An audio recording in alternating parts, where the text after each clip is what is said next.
Tonight, we'll be looking back at some of the most haunting disasters ever recorded in human history. Before you settle in and get comfortable, go ahead and hit that like button and subscribe, but only if you truly enjoy mysterious things. Now, dim the lights and let's begin tonight's journey together.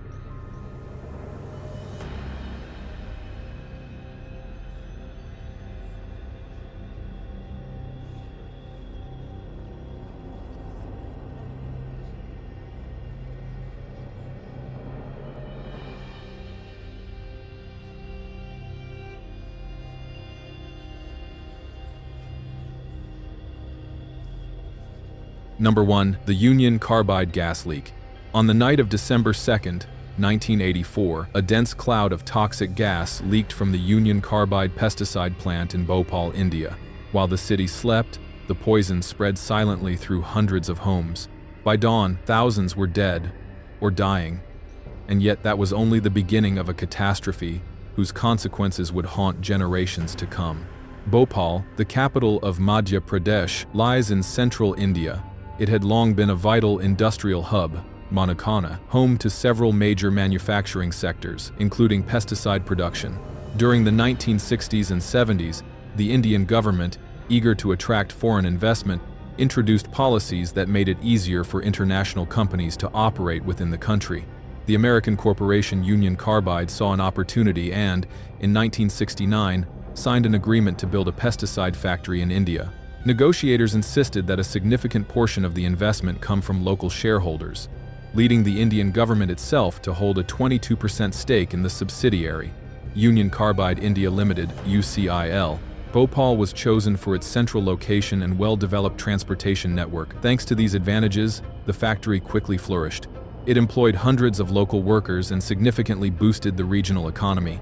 Operations were so successful that the facility was expanded, no longer just mixing pesticides from imported components, but manufacturing several of the base chemicals itself, a process far more dangerous. For the first few years, everything ran smoothly, but by the late 1970s, pesticide demand collapsed. Drought and famine left farmers too poor to afford chemical treatments. The Bhopal plant reduced production to just a quarter of its capacity, and company executives began seeking potential buyers for the facility. To stay afloat, UCIL slashed costs across the board, including critical maintenance budgets and safety training programs. By 1979, the local labor union had begun complaining about small chemical leaks inside the plant. In 1981, a worker died after accidentally inhaling phosgene gas during a maintenance job on a pipe system. A local journalist, Rajkumar Keswani, a close friend of the victim, started investigating workplace safety at the plant. What he uncovered horrified him. Safety systems were neglected, and key equipment had badly deteriorated. Keswani wrote a series of articles, one famously titled "Bhopal, Sitting on Top of a Volcano." Local officials were fully aware of the problems but reluctant to intervene, fearful that shutting down the plant would devastate an already fragile local economy. Keeping the factory running meant preserving hundreds of jobs, and so the slow erosion of safety standards continued unchecked. Production limped along, until the night of December 2nd, 1984, when everything came to a catastrophic head. Around 10 p.m., during pipe cleaning operations, water accidentally mixed with methyl isocyanate (MIC) due to a faulty valve. The combination triggered a violent chemical reaction that rapidly built heat and pressure inside a storage tank. The plant's refrigeration system, designed to stabilize the temperature, was offline, too. Its coolant had been siphoned off for use elsewhere. As pressure climbed, two senior engineers noticed irregular readings but assumed the gauges were malfunctioning, a common occurrence at the poorly maintained facility. By 11 p.m., tank pressure had risen from 2 psi to 10. By 11:30, workers began coughing and rubbing their burning eyes, early symptoms of MIC exposure. In panic, they searched for the source of the leak. At 11:45, they found it, but the supervisor decided it could wait until after the scheduled tea break at 12:15 a.m. 5 minutes after that break ended, at 12:40 a.m., pressure hit 40 psi. A concrete slab above the tank cracked, and the safety valve blew wide open. A deafening roar echoed through the plant as tens of tons of methyl isocyanate gas blasted into the night air. Under normal conditions, the gas should have been neutralized in the flare tower, but the system was shut down. With no containment, the poison billowed freely into the atmosphere, carried southeast by the wind, straight toward the heart of Bhopal. At 12:50 a.m., the plant's alarms sounded, one internal siren for workers and one external alarm for the surrounding community. But, per company policy, the external alarm was silenced quickly to prevent panic. By 1 police began receiving frantic calls, MIS. Residents of the Chola district, 2 kilometers from the plant, were fleeing in terror. When officers phoned the factory, they were told everything was under control. The reality was far from it.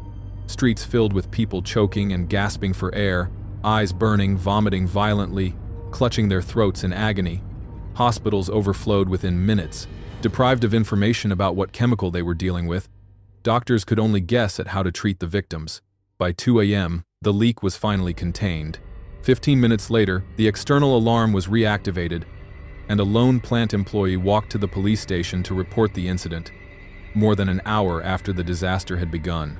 Within hours, the streets were littered with corpses. Many victims died in their beds, others collapsed while trying to flee. Over 170,000 people were injured. Thousands of animals perished. Vegetation within the affected zone was obliterated. Food and medicine became desperately scarce as truck drivers refused to enter the contaminated city. Bhopal descended into a second humanitarian crisis, SOA, with survivors left blind, burned, and broken, trapped in poverty and disease as hospitals buckled under the strain. The suffering that followed would last for decades. More than 500,000 people were exposed to the gas, including about 200,000 children. Because MIC is heavier than air, it sank close to the ground, making children, with their lower height and faster breathing, the most vulnerable. Roughly 3,800 died within the first few days, though later estimates raised the toll to between 15,000 and 25,000. But the tragedy did not end there. In the weeks, months, and years that followed, the long-term effects continued to devastate the community. Infant mortality doubled, and thousands developed cancer, birth defects, and reproductive disorders. Emergency relief lasted for months, but the physical and psychological toll on the people of Bhopal has endured for generations. The pain was compounded by an agonizingly slow legal battle that began just 1 week after the leak, and still, decades later, remains unresolved. In March 1985, the Indian government passed the Bhopal Gas Leak Disaster Act, granting itself sole authority to represent all victims in legal proceedings both domestically and abroad. After 4 years of litigation, Union Carbide agreed to an out-of-court settlement, $470 million in compensation to the Indian government, based on the official figures of 3,000 dead and 102,000 permanently disabled, DUM, numbers that most experts regarded as grossly understated. As for personal accountability, Warren Anderson, Union Carbide's chairman and CEO, was arrested in India but quickly released on bail. He fled the country and later refused to return to face charges. The United States government declined extradition requests. It was not until June 2010, more than 25 years after the disaster, that 7 former employees of Union Carbide India Limited were convicted of causing death by negligence. They received 2-year prison sentences and fines equivalent to $2,500, but all were released on bail immediately after sentencing. To this day, a sense of injustice still hangs over Bhopal. Hundreds continue to suffer chronic illnesses and disabilities directly linked to the gas leak. Just over 500,000 victims have received some form of compensation, while more than 15,000 families of the dead have been paid an average of $2,200 each, a pitiful sum compared to the magnitude of their loss. Meanwhile, the abandoned plant site remains a toxic wasteland, leaching hazardous chemicals into the soil and groundwater. Of all industrial disasters in India's history, the Union Carbide gas leak remains the deepest wound, a catastrophe that was never properly cleaned up, never fairly compensated, never given closure, and for which almost no one was truly held accountable. Number 2. The Knox mine disaster. On January 22, 1959, deep beneath the frozen surface of Pennsylvania's Susquehanna River, the roof of a tunnel in the River Slope mine suddenly gave way. The collapse would prove catastrophic, not only for the men working underground that morning, but for the mining company, the surrounding towns, and the entire anthracite coal industry of northern Pennsylvania. Coal mining had been the backbone of Pennsylvania's economy ever since anthracite was discovered there in the late 18th century. The population of the region boomed after the American Civil War, as the coal and railroad industries expanded at a pace never seen before. This population surge helped shape the area's cultural identity. Immigrants from England, Ireland, and across Europe poured into Pennsylvania to work in its mines. By the early 20th century, the industry employed roughly 180,000 people. A golden age for coal, but rapid growth came with harsh consequences. Many miners felt exploited, underpaid, and trapped in poverty. Wives and children were often forced to work in silk mills just to keep their families afloat. A successful strike in 1900 brought some improvements, but wages and working conditions remained constant points of conflict. By the 1920s, as electricity became more common, coal demand plummeted. The slump led to renewed strikes and national attention on Pennsylvania's mining communities. Wages were fixed by law, so when coal prices dropped, the companies began losing money. Their solution was to close dozens of mines. The out-of-work miners, desperate to survive, began sneaking back into the abandoned shafts to extract coal illegally, a dangerous practice known as bootlegging. Although demand rose slightly during World War II, the industry's decline continued well into the 1940s. Coal was no longer the primary source of home heating. As companies grew more desperate to survive, they cut costs wherever they could, even at the expense of worker safety. The River Slope Mine, owned by the Pennsylvania Coal Company, was part of a vast underground network of tunnels stretching along the Susquehanna River. The Knox Coal Company operated there under contract, acting as an independent contractor for Pennsylvania Coal. This arrangement blurred the lines of responsibility when it came to worker safety. On that fateful morning, 81 men reported for duty. The weather had warmed from the day before, and the ice covering the Susquehanna had begun to melt. Workers were split into two crews, 75 assigned to the May shaft and 6 others to the Pittston vein. Because of the mine's proximity to the river, strict limits were in place to prevent tunneling too close to the riverbed. Originally, stop lines were drawn to maintain a safe buffer of at least 15 meters, 50 feet, between the mining operations and the river above. But Knox Coal, with the backing of its Union allies, was granted permission to approach within 10.6 meters of the riverbed. Even that proved insufficient for the company's greed. Miners later discovered they had been digging less than half a meter, just 19 inches, below the river's floor.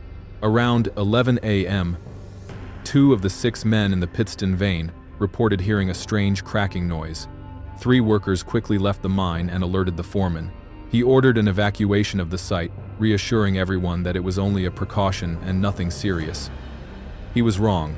Within 20 minutes, a roof support gave way under the immense weight of the melting river above.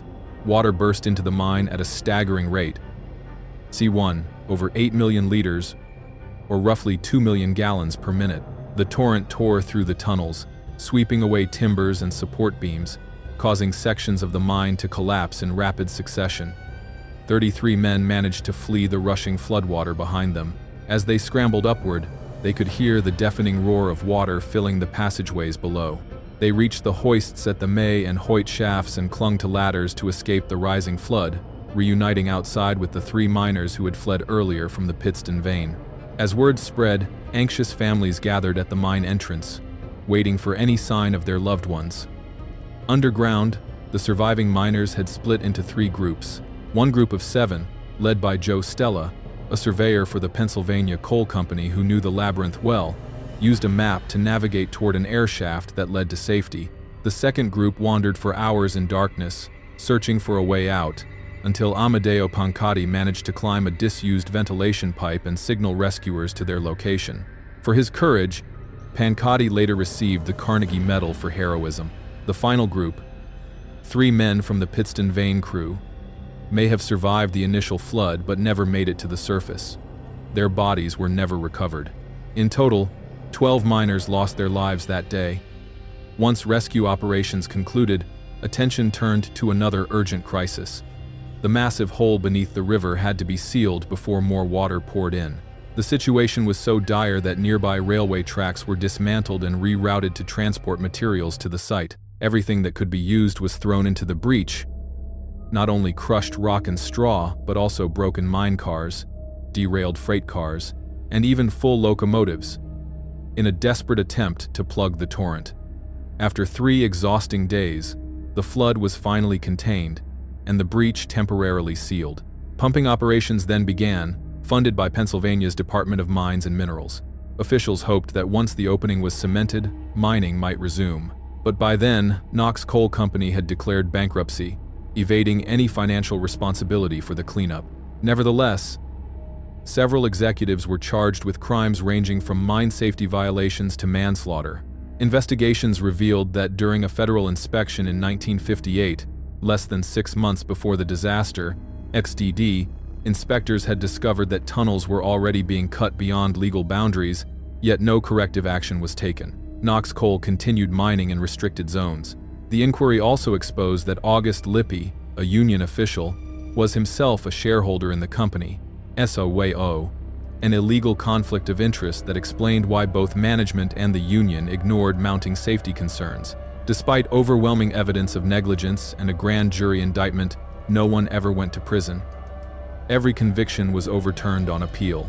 Allegations of corruption followed, but no further legal action was taken.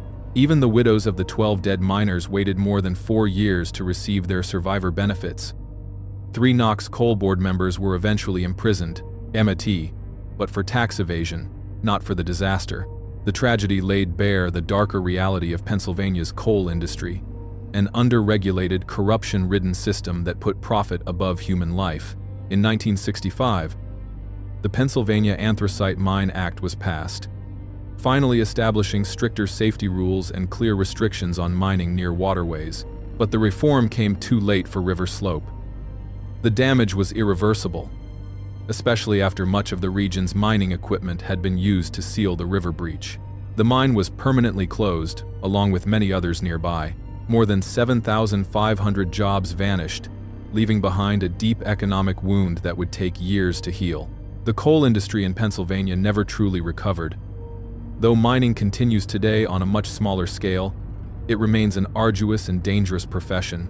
Yet thanks to the lessons learned and reforms enacted in the decades since 1959, modern miners work in conditions far safer than those their predecessors faced on that bitter January morning.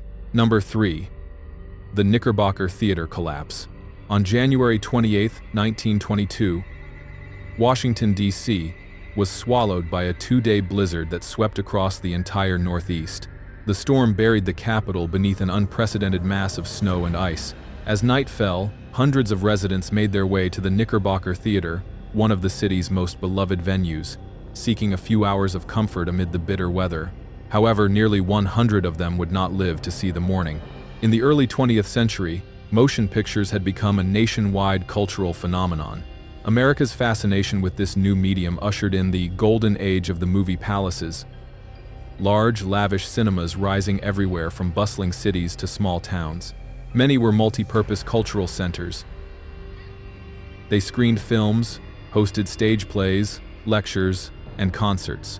In 1917, impresario Harry Crandall, a theater enthusiast who owned roughly 20 cinemas across the United States, built the Knickerbocker in Washington, D.C. Located in the Adams Morgan neighborhood north of downtown, the Knickerbocker was designed to be the largest cinema in Washington. It seated about 1,700 patrons and was richly adorned in gold and ivory tones, with pale green walls and luxurious silk carpeting. When it opened in October 1917, the press hailed it as one of the most sumptuous and magnificent edifices devoted to the cinema arts.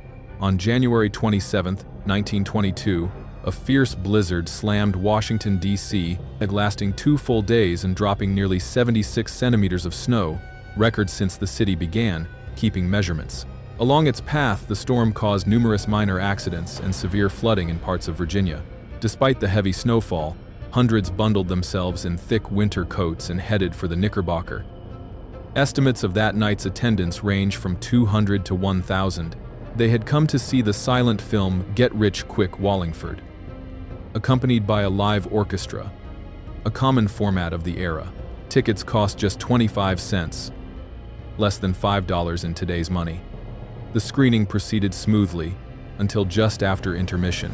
Around 9 p.m., the audience heard a high, tearing hiss, and a dusting of powder drifted from the ceiling into the orchestra pit. Most patrons kept their eyes on the screen. Those who noticed were not yet alarmed. The musicians played on, and the crowd remained seated. Seconds later, the theater's flat roof gave way under the crushing weight of accumulated snow. The Sunday Star recorded a survivor's account. There was a hiss, then a frightful crash, an awful confusion of wood, stone, steel, and plaster falling. After the noise came a deadly silence. Then the screams, the cries of pain, the groans. Beneath tons of steel and masonry, dozens of men, women, and children were buried. The roof plunged straight down in a single massive slab, pulverizing the balcony tiers below. The collapse unleashed a burst of compressed air that blew out nearly every pane of glass in the building. Some patrons were flung outward. Ironically, this saved their lives. In the immediate aftermath, witnesses raced to raise the alarm. A telephone operator, upon hearing the news, alerted hospitals, police, fire crews, and the military. Civilians hurried to the site, both to help and to understand what had happened. For the first few hours, chaos reigned at the scene. Snow still fell in thick sheets as hundreds clawed through the wreckage, searching for survivors. Soon, a more organized rescue effort took shape. Major George S. Patton of the U.S. Army was placed in command, mobilizing more than 600 soldiers and Marines alongside police and fire units. Though he was suffering from a lingering seafood allergy from the previous day, he pressed on to coordinate the operation. Rescuers faced relentless obstacles. The deep snow made it difficult for ambulances and heavy equipment to reach the site. Many vehicles were mired in drifts, so taxis and volunteer ambulances from Walter Reed Army Medical Center became the primary means of transporting the injured. Even so, the brutal conditions meant that by midday the following day, crews still had not reached all those trapped beneath the rubble. Some who survived the initial collapse died before help could get to them. One account noted a man found dead without visible injury. He had suffered a fatal heart attack after the catastrophe. Local residents gave everything they could: blankets, bandages for the wounded, hot food, and water for the exhausted rescuers. A young boy even volunteered to wriggle through narrow crevices in the debris to deliver water to survivors. Nearby homes and shops were converted into makeshift first aid stations, and a local church served as a morgue. The need was overwhelming. 98 people died in the Knickerbocker collapse, and at least 133 were injured. The personal stories are harrowing. A young couple had gone to the movies together. They arrived late and were hurrying through the lobby when disaster struck. The woman, Agnes Mellon, an office worker, was a few steps ahead of her boyfriend.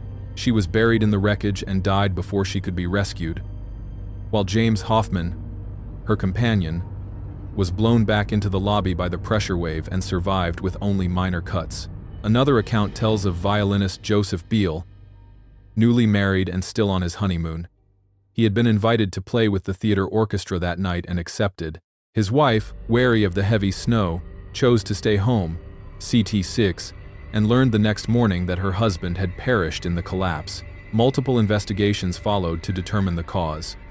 Findings indicated that flawed design contributed to the disaster. Steel girders had been used where stone columns might have been more suitable and safer. Another inquiry argued that faulty installation during the theater's original construction was to blame.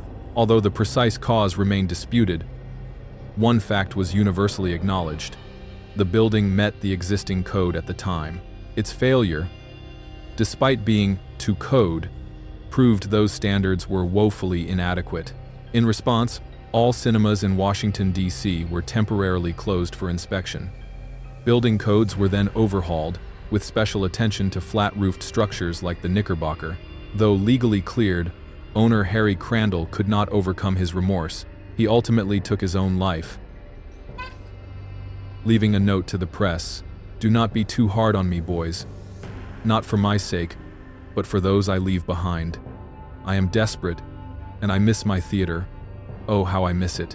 Before his death, Crandall rebuilt the theater, renaming it the Ambassador, while retaining the original facade. But as television grew popular, audiences dwindled.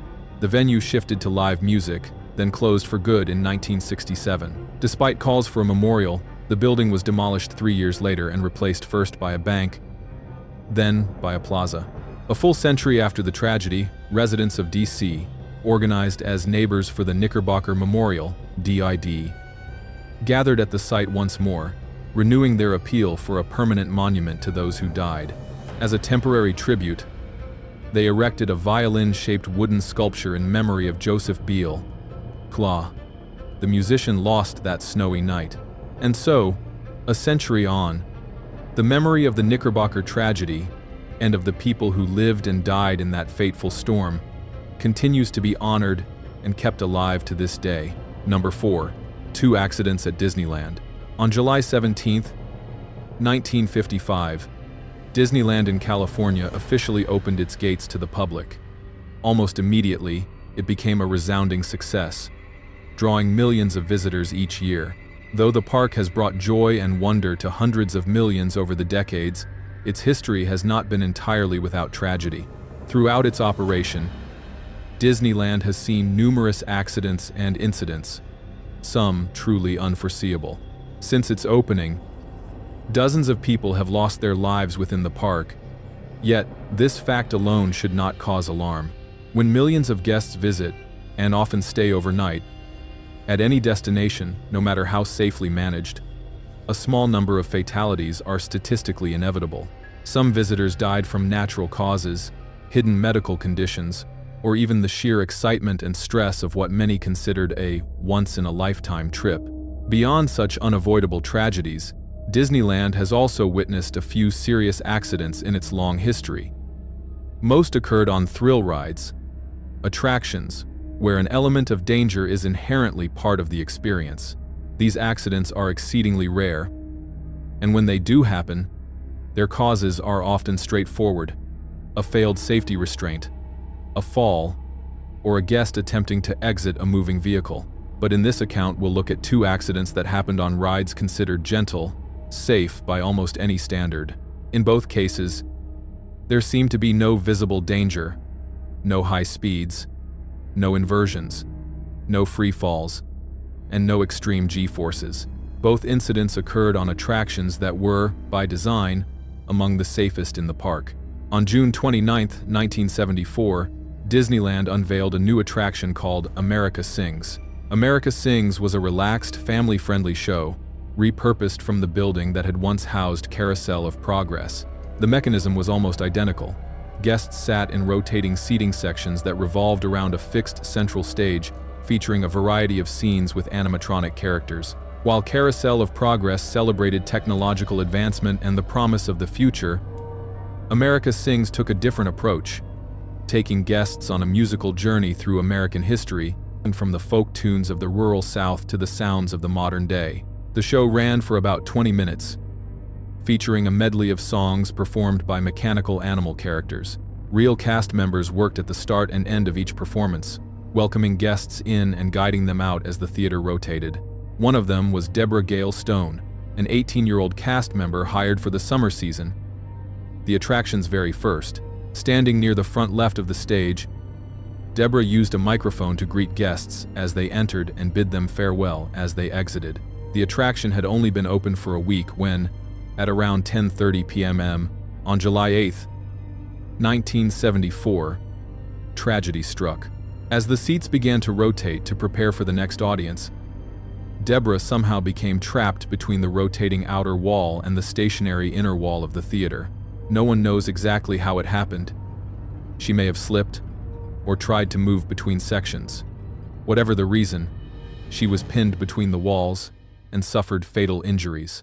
Guests in a nearby section heard her scream and immediately alerted staff. The ride was halted and the theater evacuated. But when they reached Deborah, it was too late. She was already gone. Disney quickly closed the attraction and began an internal investigation. 3 days later, before reopening, the company installed automatic warning systems to alert staff whenever anyone entered restricted zones. Later, movable breakaway walls were added to prevent similar entrapments. Deborah's family filed a lawsuit against Disney and received an undisclosed settlement. America Sings continued operating for more than a decade without further incident before being reimagined as Innoventions, a modernized version of Carousel of Progress. The building was later converted again, this time into Star Wars Launch Bay, which still stands today. Though America Sings itself is long gone, many of its animatronic figures were reused in other areas of the park. 2BS, including one goose whose outer shell was removed for display in the Star Wars area. Deborah Stone's name, however, remains remembered. A kind, dedicated young woman who left too soon, mourned both by those who knew her and those who never had the chance. Years earlier, on June 14, 1958, Disneyland had introduced a new attraction, the sailing ship Columbia. This was a full-scale replica of the first American vessel to circumnavigate the globe. Though built to exact proportions, its route within the park lasted just 12 minutes, carrying guests along the rivers of America with departures roughly every 30 minutes. Despite its authentic sails and rigging, the ship actually ran on an underwater track powered by a gasoline engine. On December 24, 1998, during what began as a routine voyage, the sailing ship Columbia was approaching its dock at slightly higher speed than normal. Typically, this was not a serious issue. IMS, the ship occasionally overshot its mark, and crew members would simply stop it and back up slightly. This time, however, one crew member made a fatal mistake. Failing to realize that the ship would overshoot, he tied the mooring line to a fixed cleat on the dock. As the ship continued forward, the rope tightened with tremendous force. In an instant, the cleat was ripped from the dock and shot into the waiting crowd like a projectile. 3 people were struck. One of them, Luan Phi Dawson, was hit in the head and later died of severe injuries. His wife suffered major facial trauma, and the operator who had fastened the line at the wrong moment sustained serious foot injuries. The scene was horrifying. Many guests and cast members were physically unhurt but later required hospitalization for emotional shock. An investigation revealed that while the crew member had indeed tied the line too early, he alone was not to blame. He was a temporary substitute, never fully trained on the specific procedures for the attraction. Compounding the error, the rope used was the wrong kind. It should have been made of hemp, a natural fiber designed to snap safely under excessive tension. But to cut costs, a nylon rope had been used instead, which stretched and amplified the force instead of breaking. The family of Luan Phi Dawson filed suit against Disneyland and ultimately reached an out-of-court settlement for an undisclosed amount. Following the tragedy, Disney completely overhauled its staffing and training procedures for attraction operations. After a brief closure, the sailing ship Columbia reopened and continues to sail the rivers of America to this day. Since that Christmas Eve in 1998, no comparable incident has ever occurred again. Both America Sings and sailing ship Columbia were considered gentle attractions, safe, calm, family-oriented experiences. But even the mildest rides are still complex, powerful machines, capable of causing fatal harm if maintenance is neglected, if staff are poorly trained, or if components are replaced with the wrong materials. In the years since these accidents, Disney has made significant strides to improve its safety standards. While no theme park can ever be completely free of risk, these tragedies remain among the darkest chapters in Disneyland's history, somber reminders of lessons learned and of lives that should never have been lost. Number 5. The Pioneer Hotel. On the night of December 20th, 1970, hundreds of people were attending a Christmas party at the Pioneer Hotel in Tucson, Arizona. While guests dined and danced, residents on the upper floors slept until just after midnight, when a fire broke out on the 4th floor. It would become the deadliest hotel blaze in Arizona's history. Built in 1929, the Pioneer Hotel was among Tucson's first high-rise buildings. At its opening, promotional materials boasted that it was completely fireproof. The structure featured standpipes on every floor, 2 exterior fire escapes, and a smoke tower designed to help firefighters reach the upper stories during an emergency. Though advanced for its time, the building would not meet modern definitions of fireproof. There was no automatic sprinkler system, no centralized fire alarm, and its interiors included highly combustible finishes, woodwork, fabrics, and other flammable materials. Those decorative touches, thick velvet carpets and rich wooden furnishings fit the pioneer's plush image. The hotel was built by businessman Albert Steinfeld and his son Harold, who became sole owner after Albert's death in 1935. Although the hotel was sold in 1963, Harold and his wife continued to live year-round in the penthouse on the roof. Beyond being a popular place to stay, the Pioneer was famous for dances, parties, and conventions. It was a premier choice for visitors to Tucson and for locals hosting major events. Many celebrities stayed there, and the hotel was especially beloved by affluent families from Sonora, Mexico, who treated the Pioneer as a traditional home base when visiting Tucson. So iconic was the hotel that people often said, "If you grew up in Tucson, you grew up with the Pioneer." On the night of December 20th, 1970, the hotel was hosting more than 700 guests. In addition to temporary and permanent residents, a large event was underway. Hughes Aircraft, now Raytheon, was holding its annual Christmas party in the ballroom with around 350 attendees. Shortly after midnight, flames erupted in two separate locations on the fourth floor. Fuel abounded, combustible carpets, wood furniture, wallpaper, and Christmas decorations. Fed by these materials, the blaze raced upward from the fourth floor to the 11th, accelerated by open stairwells that acted like chimneys. Partygoers and guests on lower floors quickly fled by any exit available. Some staff tried to fight the flames, but the fire was already beyond control. Within minutes, the conflagration spread throughout the building. Hundreds of people on the upper floors were trapped, cut off from escape by walls of heat and smoke. At 12:19 a.m., the city's emergency switchboard received 3 separate calls reporting a fire at the Pioneer. Some firefighters initially suspected a prank, until they saw the orange glow lighting the Tucson sky. Within minutes, 3 engine companies and 2 ladder trucks arrived. Crews immediately called for more help. 8 additional engines and more than 200 firefighters converged on the scene. The aerial ladders reached only about 30 meters, roughly to the 8th floor, while the building rose 11 stories. Those stranded on the top 3 floors faced a desperate choice. Some tied bed sheets together and climbed down the exterior until they were low enough for firefighters to reach them with ladders, a perilous gambit that nevertheless saved lives. 6 other guests slid down a copper pipe along the building's side until they were close enough to be rescued. Not everyone was so fortunate.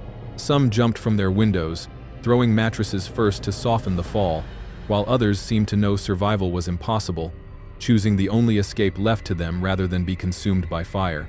After rescuing many from outside, firefighters directed streams through windows on the 7th and 8th floors, then advanced inside to attack the blaze from within. The operation was extraordinarily difficult, made worse by the lack of floor markings in the stairwells, which made it nearly impossible to determine exact locations. Many firefighters were unsure which floor they were on at any given moment. Compounding the chaos, there were too few portable radios. As crews spread throughout the structure, communication became a major challenge. To keep up with constant requests, they established staging points for fire and rescue gear inside the burning building. The fire was brought under control at 1:16 a.m., less than an hour after first responders arrived. Systematic searches followed, confirming that 28 people had died, including former owner Harold Steinfeld and his wife. Another victim later died at the hospital, bringing the total to 29, the highest death toll from a fire in Tucson's history. Investigators quickly determined that the blaze began simultaneously at 2 points on the 4th floor, leading to the conclusion that the fire was deliberately set. Police soon arrested Lewis Taylor, a 16-year-old of Black and Mexican heritage who had been at the hotel that night. Officers alleged he set the fires to create chaos and loot rooms, an accusation Taylor steadfastly denied. He admitted only that he had slipped into the Hughes Aircraft party hoping for a few free drinks.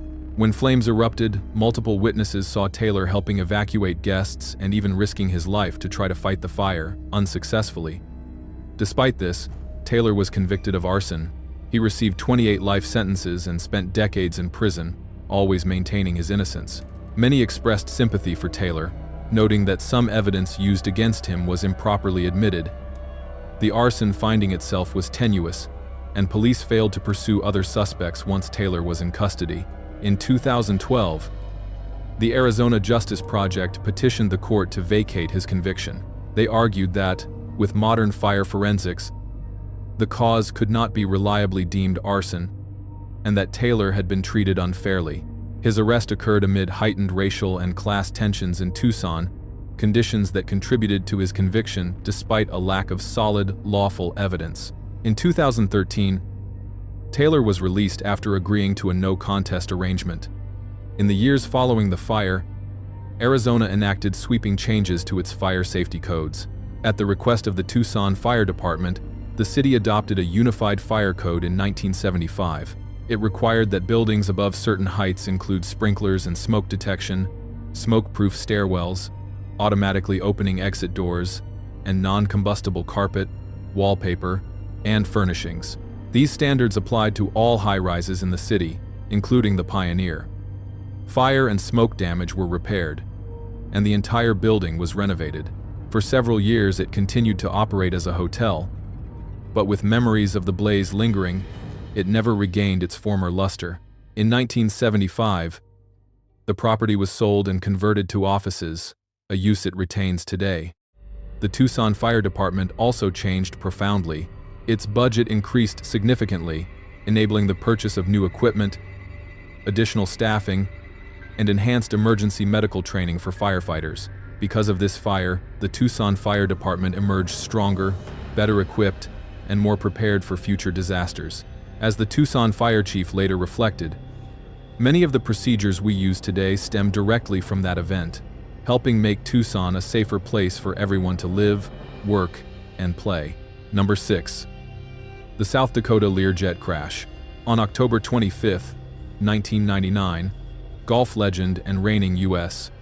Open champion Payne Stewart boarded a private Learjet bound for his next tournament in Texas, but he would never arrive. Within minutes of takeoff, all radio contact with the jet ceased. The aircraft stopped responding to control instructions and continued flying in a straight line, on autopilot, until, hours later, it ran out of fuel. By the late 1990s, Payne Stewart was one of the most recognizable figures in professional golf, celebrated for both his immense skill and his distinctive attire of knickers, high socks, and flat caps. After capturing his first U.S. Open title in 1991, he earned his second in June of 1999 and helped lead Team USA to victory in the Ryder Cup just months later. Riding the momentum of that remarkable season, Stewart planned to compete in the Tour Championship that October, an elite event limited to the PGA Tour's top players. Before the tournament, he scheduled a short flight from Orlando to Houston, with a stop in Dallas to meet his friend and colleague Bruce Borland, a golf course architect, to discuss designing a new course for Stewart's alma mater. Two of Stewart's business representatives, Van Ardan and Robert Fraley, joined him for the trip.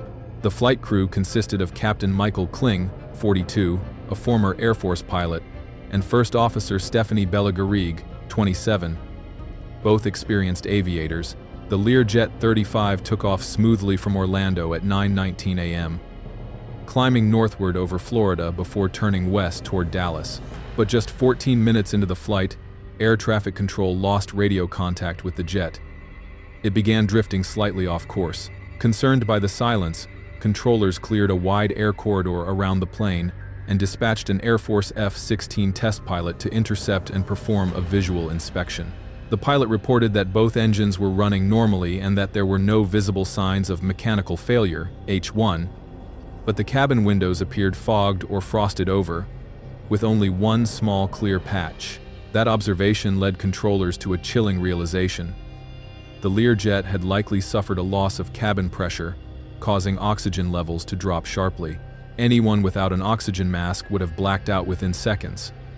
If everyone on board was unconscious, the Learjet was now effectively a ghost plane.